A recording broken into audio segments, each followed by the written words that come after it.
Fam, what's up? Kyle Henderson, Bama football on YouTube. Can I get a roll tide inside the comment box? What's going on? Let me know how you're doing inside the comment box. I hope you are having a feel-good Wednesday, all right? I really do. And thank you for joining the show.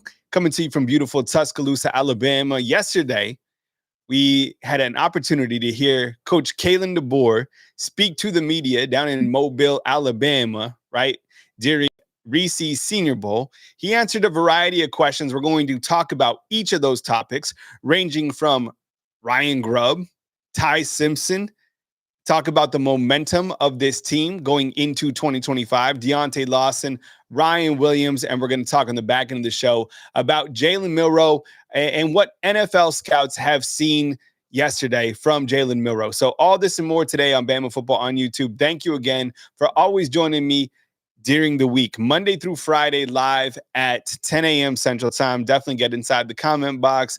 It's almost February.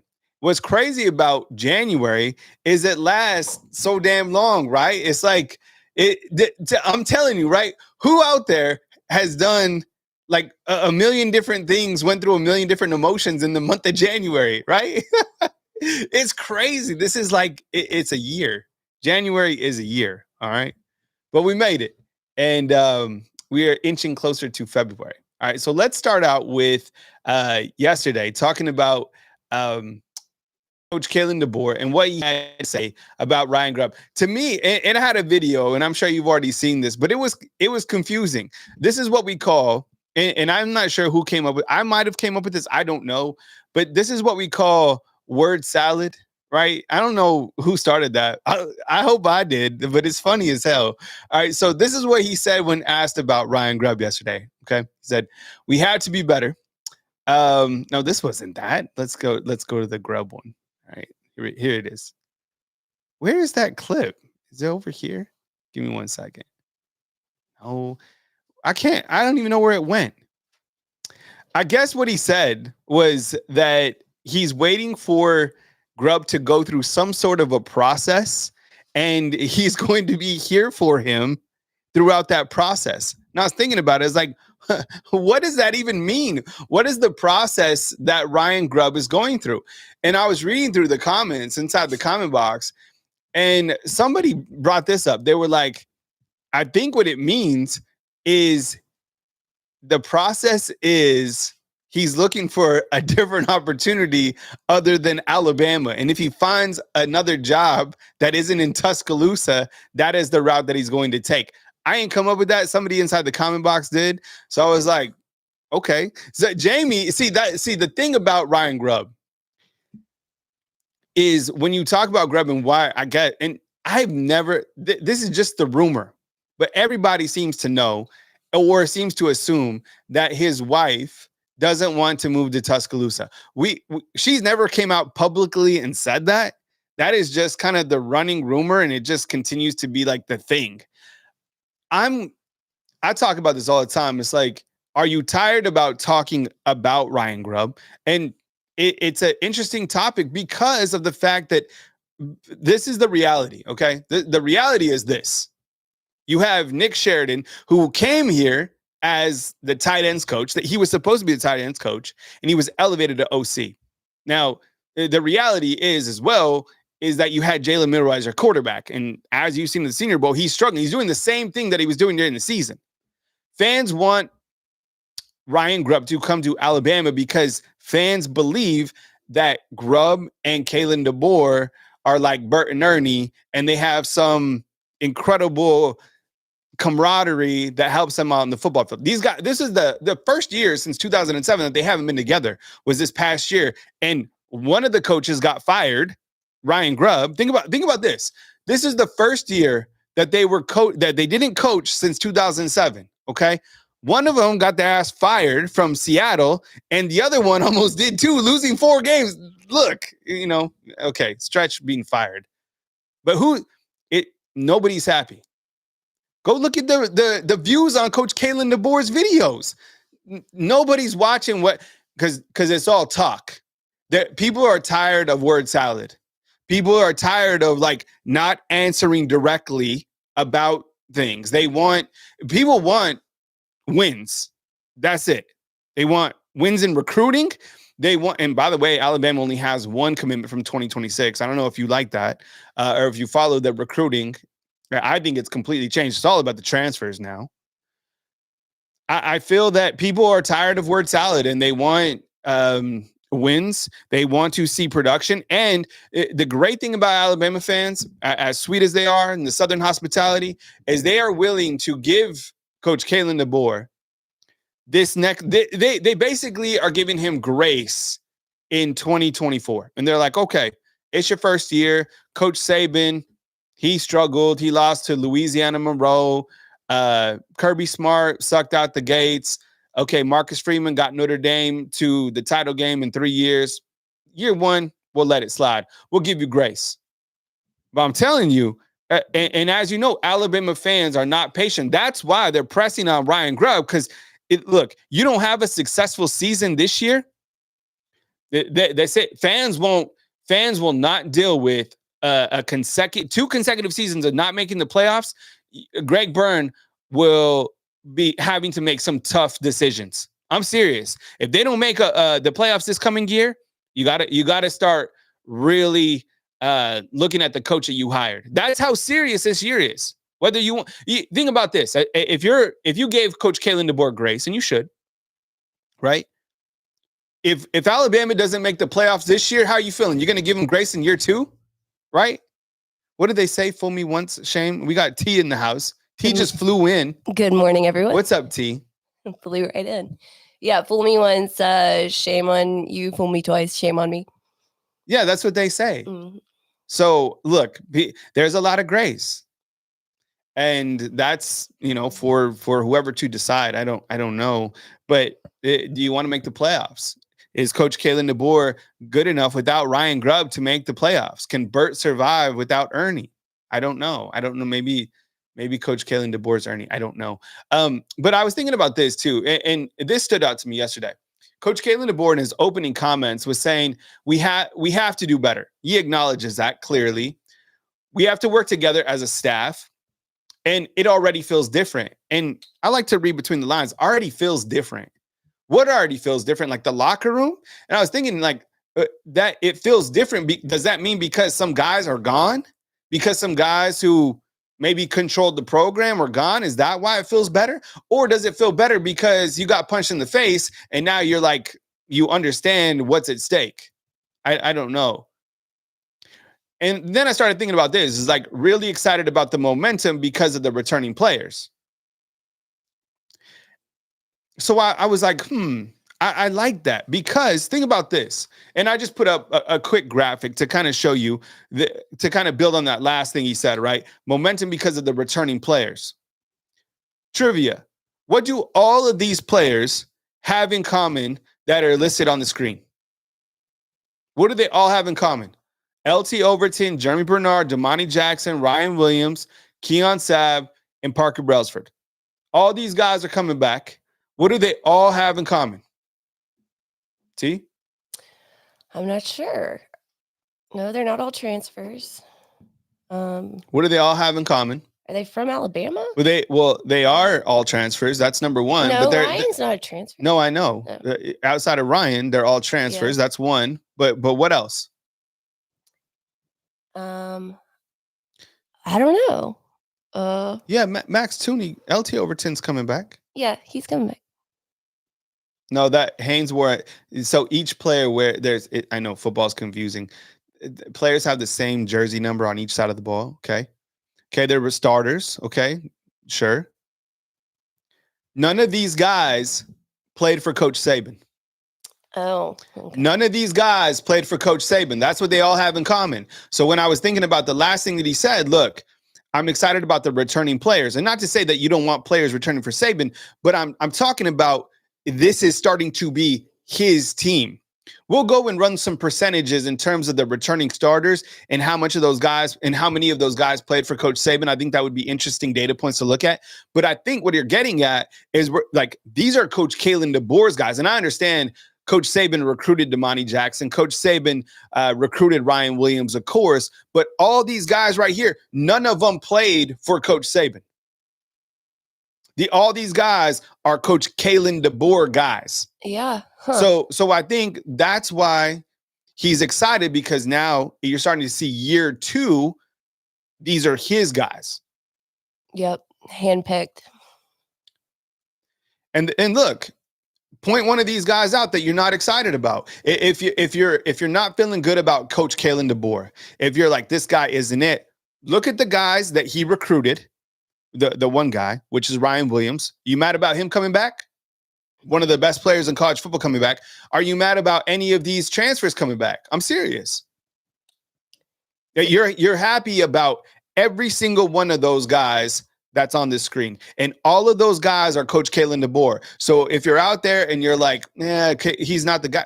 All these guys are NFL type guys. And all these guys are coming back for 2025. See, what were you going to say? Well, Daniel in the comments is saying, so you can't win with the players that Saban recruited. What does that say about your ability? And I think it's more, these are guys that he handpicked that work for, his style of coaching, right? Yeah, you could look at it that way. And I think, look, and that's a good point. Daniel is like, you can't win with Saban's guys. It's difficult to win with somebody else's, who other guys that aren't associated with your overall philosophy. Jalen Milroe is not overly a great look. He was a team player for his team, but he was not recruited and doesn't have the same philosophy as Kalen DeBoer, Nick Sheridan, and Jamarcus Shepard. Those guys came together. Jalen Milroe was already here, right? Ty Simpson wasn't ready yet. Austin Mack wasn't ready yet. That's what you had to deal with. That's what you had to roll with. So year 2, if you're out there and you want to be optimistic, then look at these guys right here. And we could add more to the equation as well. But all these guys, none of these guys played for Coach Saban, and all of them are damn good. All of them should be All-Americans. Keon Sabb has to really work on his game, back there with Bray Hubbard, but you're excited about it, right? And I think Keon Sabb, he definitely hasn't hit his ceiling yet. But LT Overton, I saw him listed as one of the top 10 players in college football. I think On3 put that out. Jeremy Bernard, certainly one of the best wide receivers in college football. Damani Jackson could have gone to the NFL. He's back. Ryan Williams, after Jeremiah Smith, he's right there. Keon Sabb and then Parker Brailsford, one of the best returning centers in America. All those guys, Coach Kalen DeBoer's guys. So I thought maybe that's why Coach Kalen DeBoer excited about this team. Coach Kalen DeBoer also talked about returning quarterback Ty Simpson. Now, there's been no designated starter. We all assume that Ty Simpson will be the starter, or a great majority of us feel he'll be the starter until Keelan Russell is up to speed or whatever that means. Maybe Keelan Russell comes in and is straight up the quarterback, which is fine. I just want the best guy to play quarterback. I don't care, because if they don't have the right guy at quarterback, it's going to be tough to win with the schedule. Okay. So when asked about Ty Simpson, he said he's working on what he can control. So what can Ty Simpson control? He can show up. He can control building camaraderie with his teammates. He's taking them out to kill ducks, to go hunting. You're building camaraderie. Whether you're taking these guys down to Tampa and you're on yachts, or you're out hunting in the great state of Alabama, whatever you're doing, you're building continuity with your team. So he can control that. He's building relationships. He's doing that, right? You've seen him in the hunting gear. He's building relationships. He has the opportunity to come in and be the quarterback. So I'm excited for Ty Simpson. And I always talk about this. Like, I want to appreciate his loyalty to the program. And if he is beaten out and if he transfers out, I will be zero mad. Oh, for sure. Yeah. Because of the fact that he is, at least he's giving it an opportunity, as Coach Kalen DeBoer says, to be the guy. And if he's not the guy, then, he'll find another place that can value him, just as Dylan Lonergan did, just as Eli Holsting did, just as Julian Sain did. But if he's not the guy coming out of spring, I would imagine that he transfers. But I think because they only have 3 guys, there's zero chance that you're going to know the exact starter coming out of spring, unless we just have found out that Keelan Russell needs a little bit more time in terms of many months to get to where we want him to be. And that's by like putting on weight or however you schedule it. But Ty Simpson should be ready.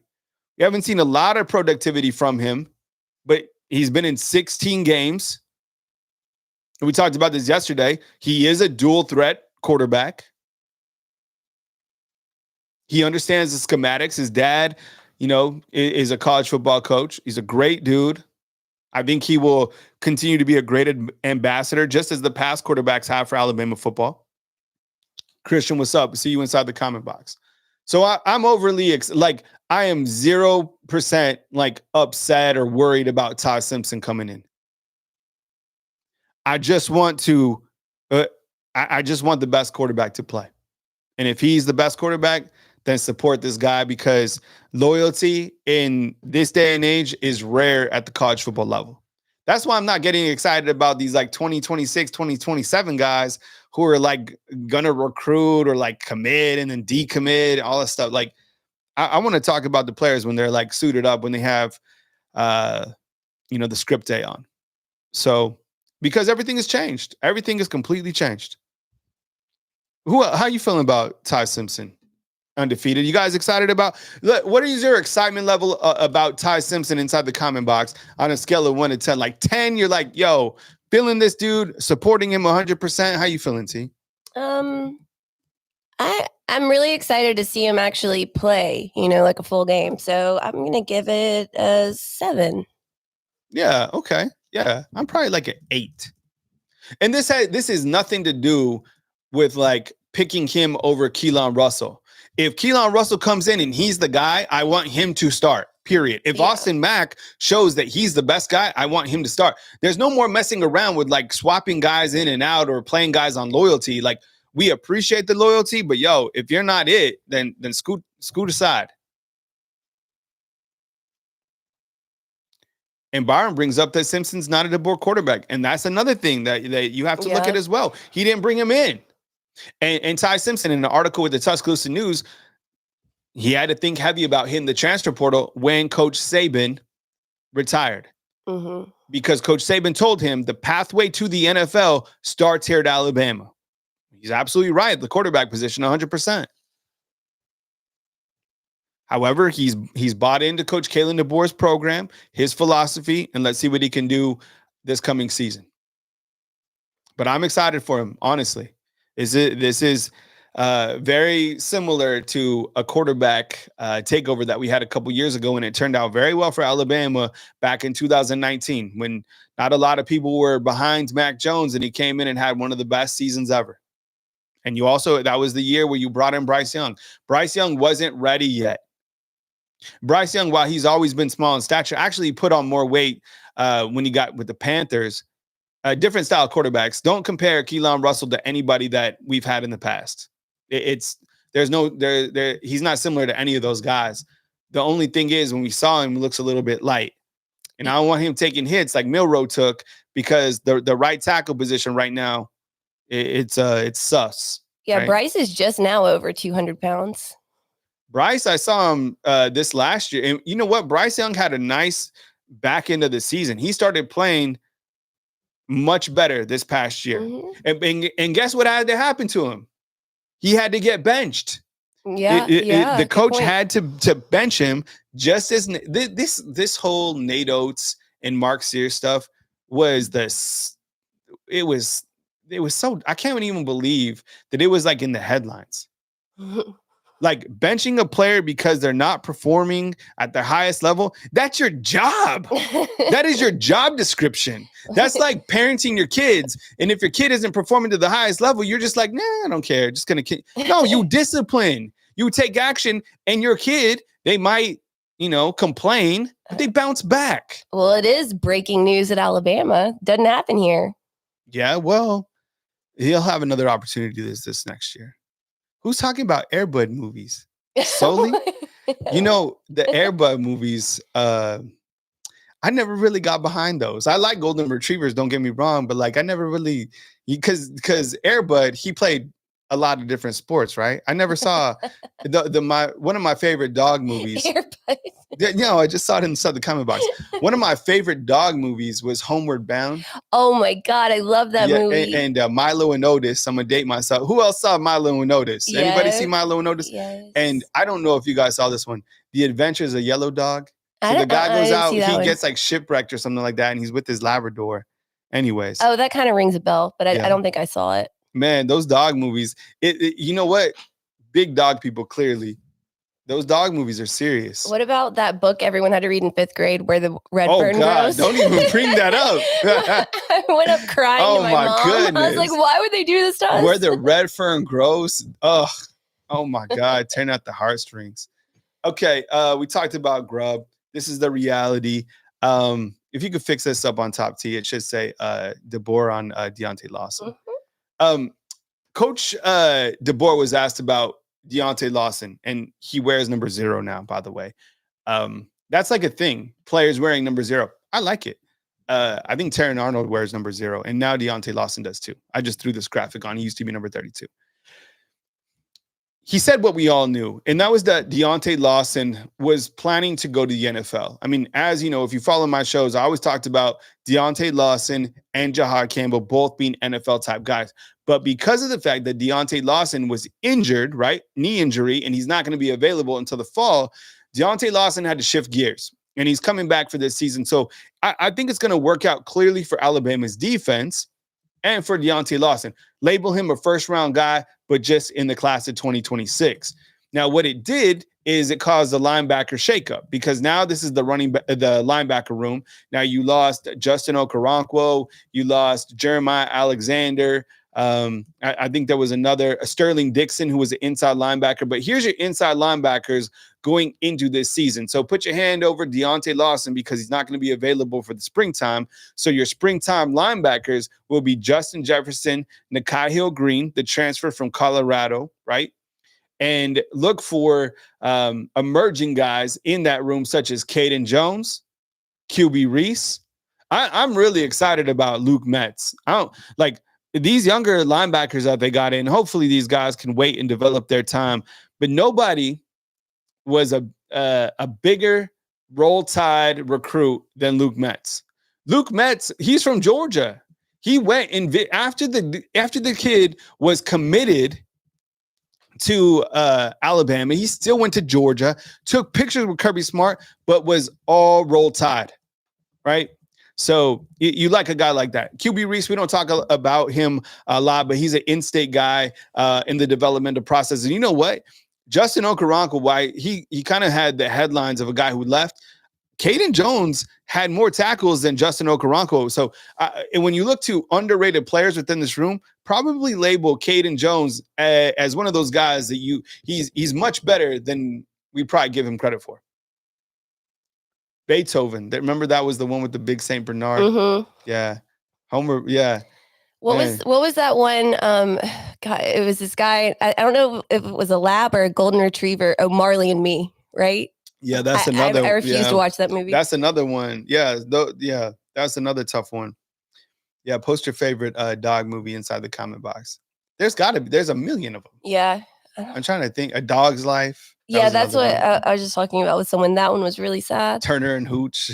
What's up, Rich P?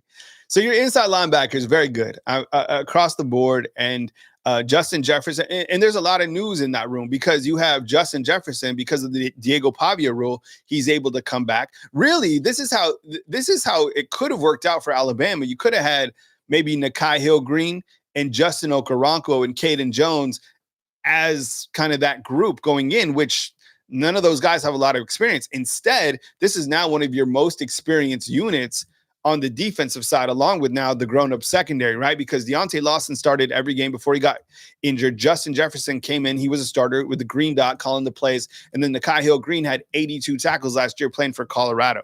So it's a very experienced group, one that I'm excited about, to be honest. So Coach Kalen DeBoer also talked about Ryan Williams. And mentioned anytime you start mentioning a younger guy in kind of a leadership role, that's a very good sign. What I see from Ryan Williams, I think like there's the Ryan Williams that's kind of like celebrity style, right? And, he just has that magnetic personality. You've probably seen him on his podcast, Hollister, all these good things that are coming his way because of his own merits and his playing style.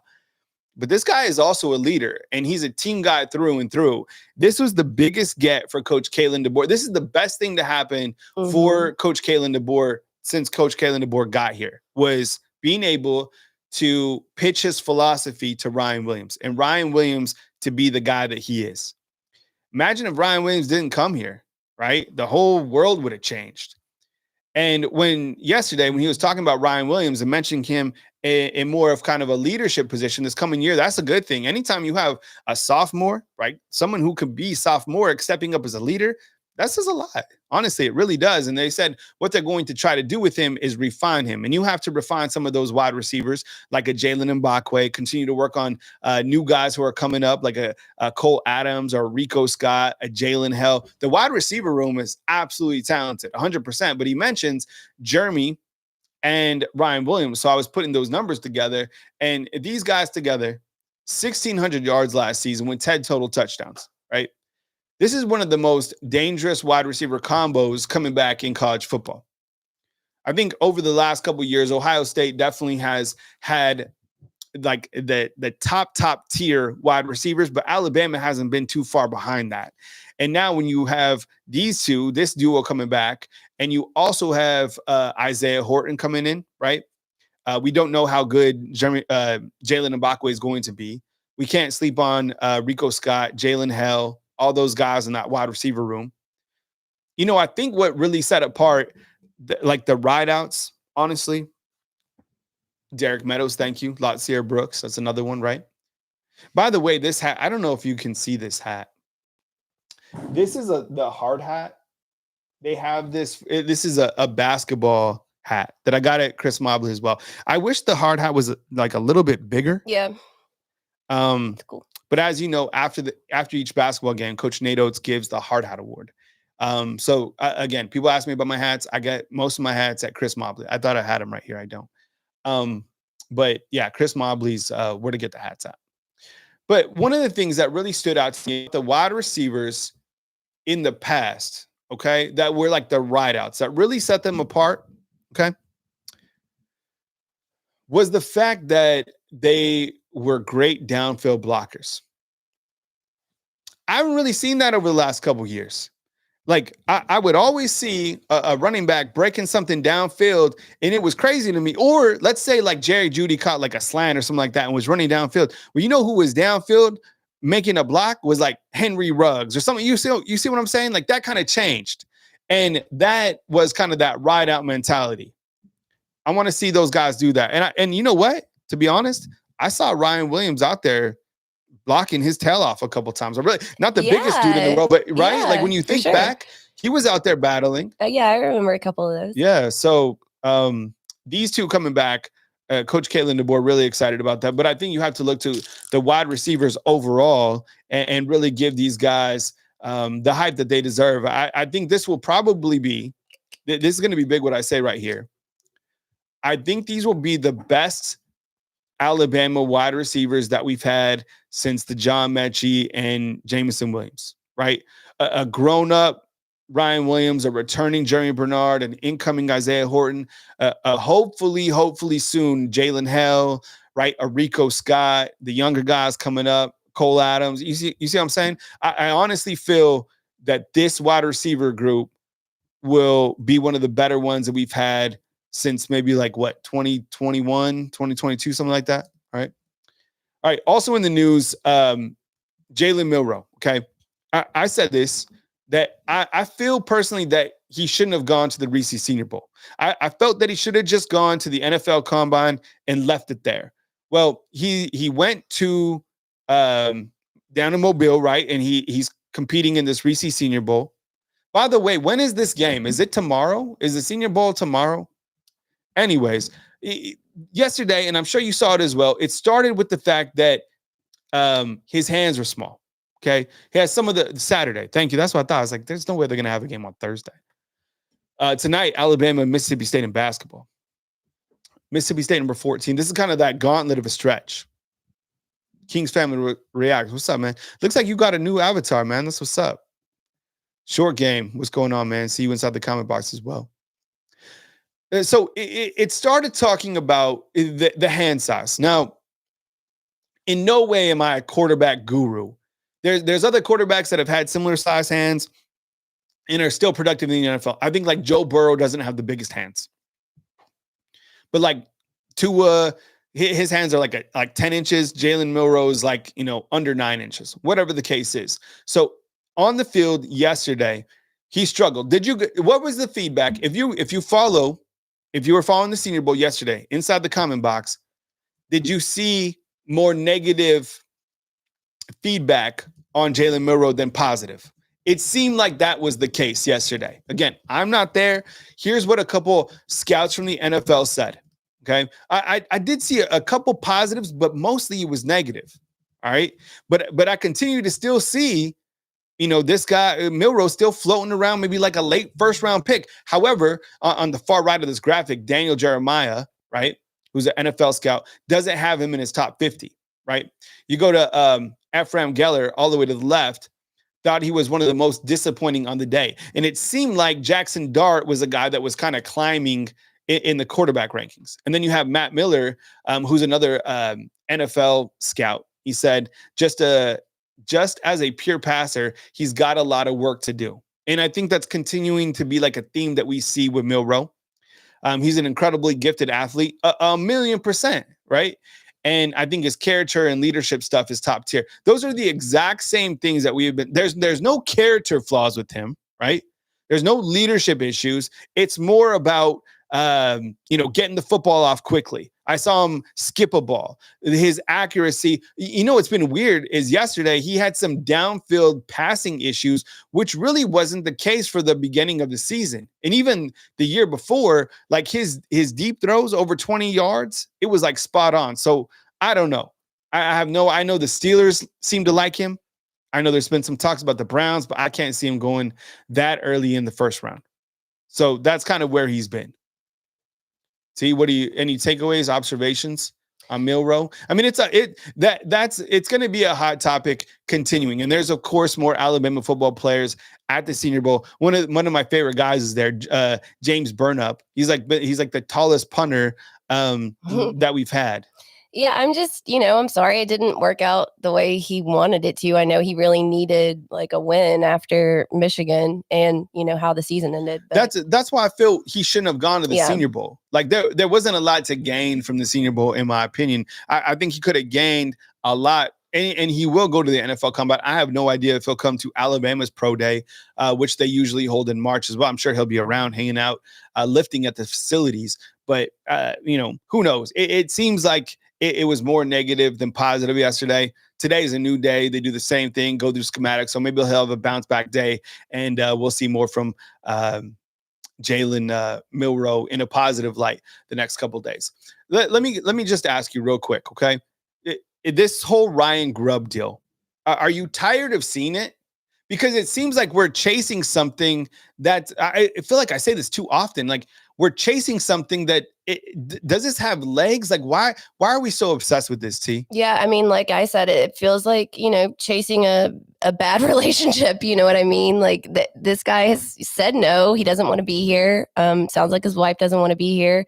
And then he's always going to be our last pick. Like we are his fallback plan, I guess. So I guess, he's a great, I think he'd do a good job here, but see, Army 3275 is like, don't care anymore. Sheridan is here to stay. And this photo was yesterday. So like, what is Kalen DeBoer just going to be like, yo, I'm getting back on the helicopter, and Nick Sheridan, you're going to have to Uber back to Tuscaloosa to pack your stuff. Like, and there's no other coach openings here with the Crimson Tide. So unless, what's he going to come as an analyst? That's what I was just going to say that. Now, what if he came as an analyst? Seriously, what if he came as an analyst? I don't think that would be a bad move. No, I think he would basically be the OC, right? Like, I mean, 100%. Yeah, just with an analyst title, he would be controlling Nick Sheridan, like like the highest paid analyst in college football. Yeah, and the way that they pay analysts, there's different thresholds, but I think that may be the move. So, and it could give. Would they let him be like a Zoom analyst? He could just like zoom in. He doesn't have to live here. You don't even have to move here. I don't know.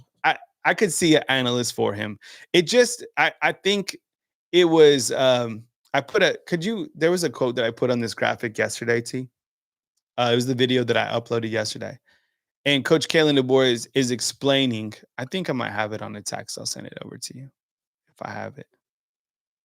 But he was just explaining that like Coach Ryan Grubb is going through a process, and he's here to be there for him in the process. And I was like, trying to read every single word that he was saying through the word salad, and I was like, I don't know.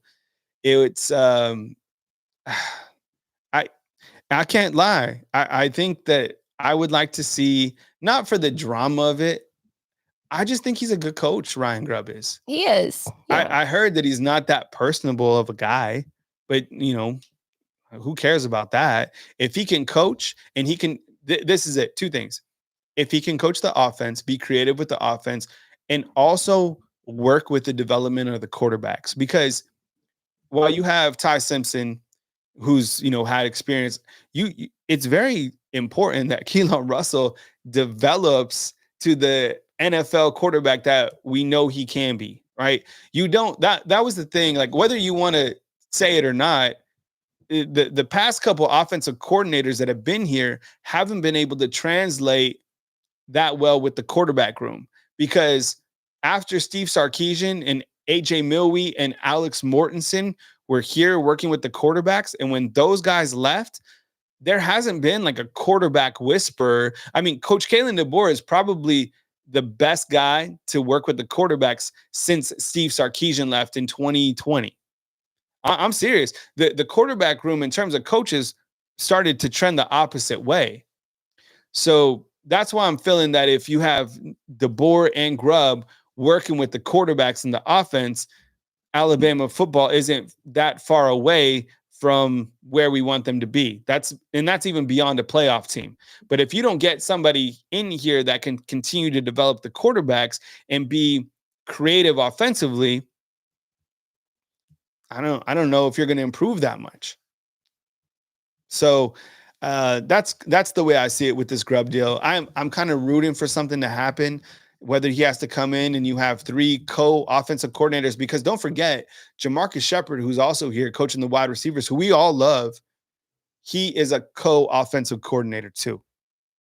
You see, they all have the co-offensive coordinator tags, and they have to have that for different pay scales, for recruiting, whatever it is.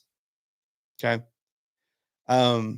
So there you have it. I don't know. I mean, you have Alabama basketball taking place tonight. Don't forget about that. Chris from New Jersey saying Milroe was our problem. JJRMFT, at least Sheridan has a year in the SEC under his belt. That's the other thing too. These guys have a year, right? A year under this system. I knew that the SEC would be bumpy for these guys. I really did. There's no other place in the world that you can coach and get ready for the SEC. There was, I think, few coaches on this team, maybe Christian Robinson, because I think he's coached in the SEC before, Freddie Roach and Robert Gillespie, that had coached in the SEC, right? Like on a weekly basis. Even Courtney Morgan, the GM, said that one of the things that he learned about the SEC is that clearly everybody has money. Everybody, recruiting is a shark tank. And that's another thing to be positive about too. Courtney Morgan, Ryan Williams, and the recruiting class. The recruiting class finished second. And I know I talk about recruiting, how it's changed. You still got the second highest rated recruiting team in recruiting class in the country. But yeah, so just wanted to hit on those points today. I think it was interesting to kind of reflect and look back. Do we have that graphic, T? Yeah, I think it's on 13. All right, let's see if I can find it. This is the one you're. Is this it? 13. Yeah. Yeah, this is what he said. This is Kalen DeBoer talking about Nick Sheridan. We go way back, DeBoer said. Great friend of mine. Think the world of him as a football coach, obviously as a person too. And so I know he's working through his process. So I don't like what? Just kind of after what last season brought. So just got to see what he does. And I'm here for him whenever he needs me. That's always going to be the case. I don't know. It was another quote that I didn't like. It's just kind of the word salad. Like, yeah, it's very vague and ambiguous. And you could look through a lot of that stuff. And maybe it just, it means that there's, think about this. Coach Kalen DeBoer could have said, I haven't spoken to him. Yeah. I'm his friend, but there's nothing really to talk about. He didn't say that. It kind of sounds like he hasn't spoken to him from what he said. Like it's like he doesn't really know what's going on, but they go way back. I don't know. Great friend of mine. But don't you know, like, if you're a great friend with somebody? Yeah. Well, I guess it's not his place to say what's going. I think he knows exactly what's up, but I don't know. It's either he knows nothing or he knows exactly what's going on. And poor Nick Sheridan's like, yo, so like, coach, on the helicopter ride, he's like, I know no one wants me here. So like, you still want me in this picture? Or this is awkward. Yeah, you want like, what do you think? Like tight ends or I don't know. I don't know about that. Who knows? All right, fam. Well, that's the show today. I appreciate you guys being here. As news happens, be sure to come back to Bama Football on YouTube. I hope you guys are having an amazing week. We still have 2 days in this year-long January. Keep pushing through. Get your workout in. Be positive. Eat well. Sleep well. Enjoy your beautiful life. And when news happens, think Bama Football on YouTube. Thank you so much for being here. These will be uploaded later today as a podcast on iTunes and Spotify. Give a roll tide inside the comment box and let me know what you think about this whole Ryan Grubb situation or not. Right? I mean, it continues to be a theme. So we'll cover it as it happens. Coming to you from beautiful Tuscaloosa, Alabama, Kyle Henderson, Bama Football on YouTube. Alabama basketball tonight versus Mississippi State. We'll cover you as news happens right here on Bama Football on YouTube. See you, fam.